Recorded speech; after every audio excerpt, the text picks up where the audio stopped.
Pertama sekali tentu kita mengucapkan terima kasih kepada panitia penyelenggara dan juga kepada seluruh profesional tim, baik itu yang datang dari Padang ataupun dari Bukit Tinggi.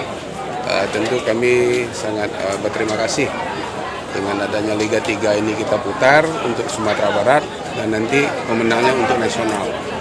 Jadi tentu kita berharap bagaimana pertandingan ini betul-betul berjalan dengan baik.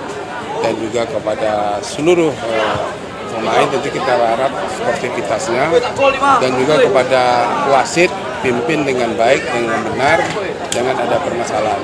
Kalaupun terjadi sedikit permasalahan itu biasa, kita tidak menghendaki hal seperti itu, tetapi kita berharap bagaimana setiap keputusan itu menjadi keputusan yang terbaik dan tidak ada yang dirugikan.